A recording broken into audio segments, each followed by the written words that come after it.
far as the camper part of this truck goes, one of the biggest problems that I'm looking at here is the way that roof is caved in. And the reason it's caved in is because these things hold water. And see that corner that's busted over there? The other corners aren't busting. What I'm thinking I'm going to do is try to get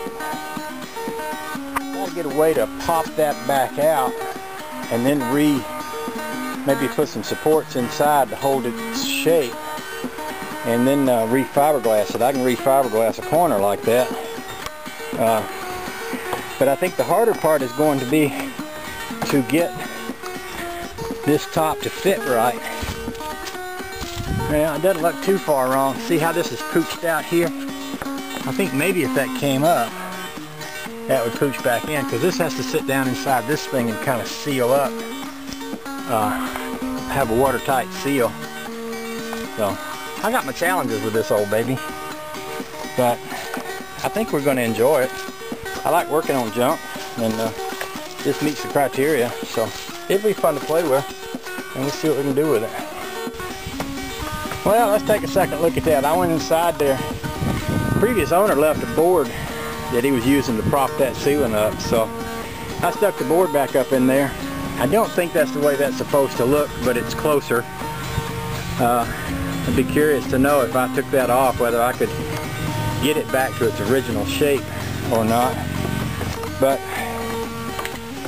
while I was in there, I noticed there's this power inverter, and that probably goes with that stuff I saw up under the hood. You know, people have been telling me how I ought to have my coffee maker hooked up on the campground since I made that other video about my other camper, and I'm thinking this one is probably set up the right way. You know, like with it running off the alternator and wired into the truck and everything. The reason that don't make sense for my truck is, you know, it's a removable camper, and I only haul the thing to the campground once a year or so, so whatever I hook up needs to be fairly disconnectable. I noticed a lot of wasp in here. That's sort of keeping me out. But anyway, I stuck that board in there to prop the ceiling up.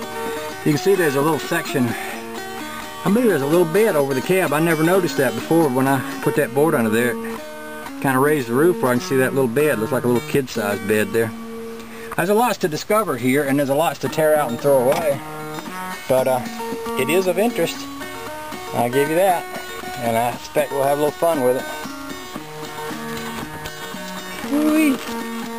I could find a little closet for you. Somewhere. I'm not going to open too many doors because them wasps are telling me to go away.